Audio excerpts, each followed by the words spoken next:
Thank you.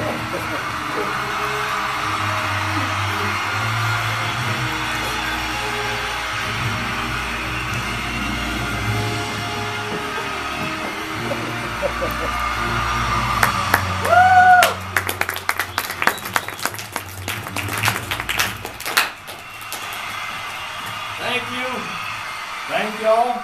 Thank you. Thank you for being here with me today. In recent weeks, the American people have turned our attention to some of the most important issues of our time. There are many current worthy of our discussion today, concerns growing even at this moment. But I chose to narrow my scope to one very important, all-encompassing topic on which our country remains divided. I, Wade Lee Hogue, stand before you today as a candidate for the presidency of this great nation, the United States of America. This nation of the free, this shielded, underprotected, and defenseless, this harbor to those less sheltered, less safe, and less free. Thanks to our current administration, many of us and our children don't have the means to defend themselves. I speak specifically about the catastrophic end to the right for our young people to bear water arms. I speak for the right to protect themselves from those who would lord over them with their super soakers and water blasters.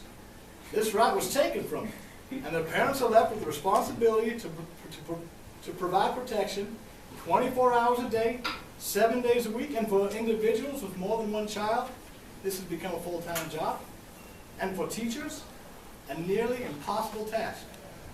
But there is hope. Hope for hydration and safe and responsible water resistance without your kindergarten giving up the first line of defense.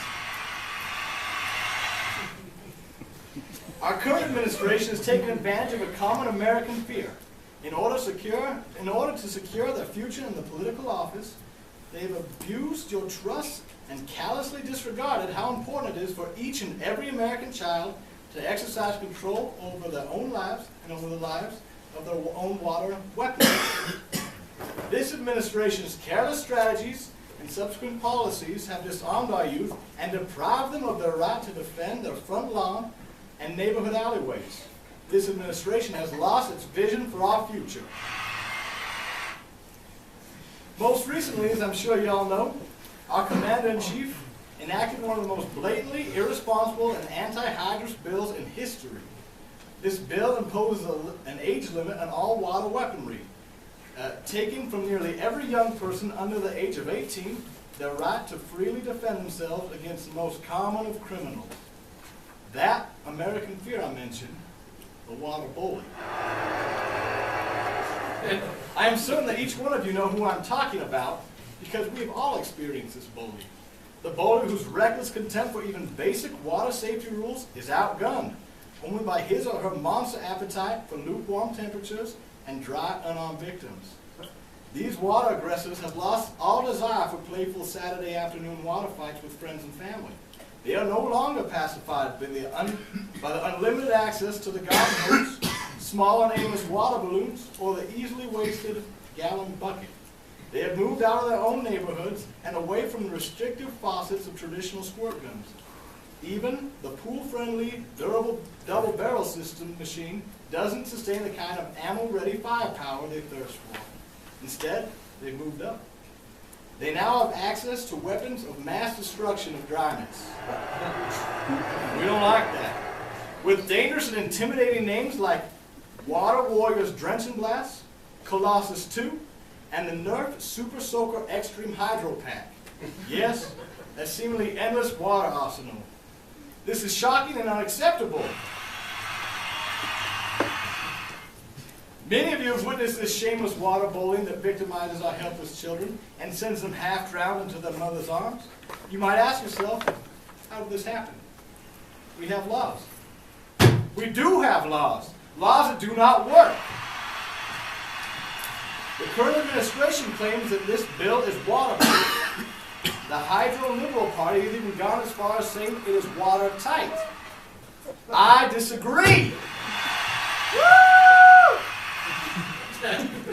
Did anyone believe that restricting the purchase of water guns by law-abiding youth would actually prevent these water mob monsters from laying hold to automatic water rifles, packs, or pistols? No. No, they did not. We want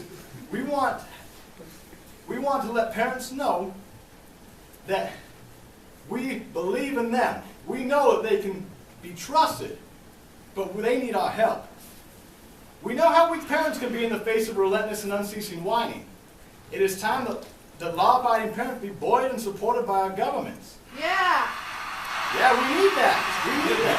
It is time that they have confidence they need to arm their children sufficiently and efficiently.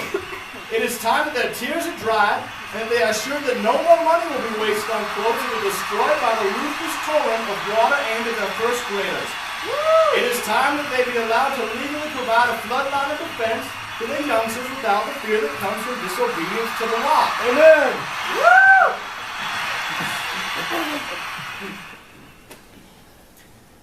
This administration mocks our responsible parents. They mock our young people and their rights by defending the lawless and disarming law. These water junkies lie in wait in the shadows, motivated by their own thirst to drown those who are unarmed, unsuspecting, and perfectly dry.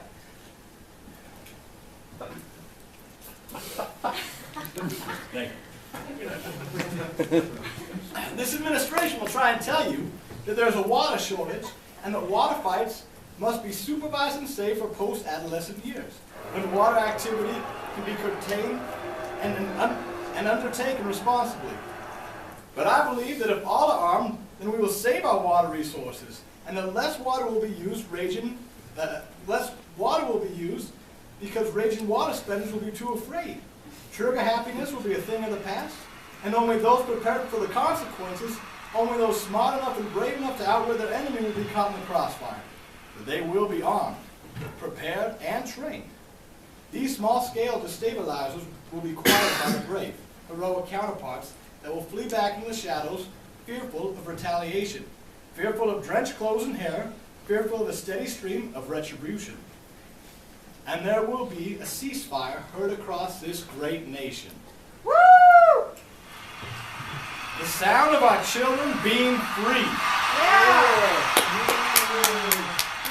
If I leave anything with you today, it is that every American deserves from cradle to grave his or her own chosen form of water resistance.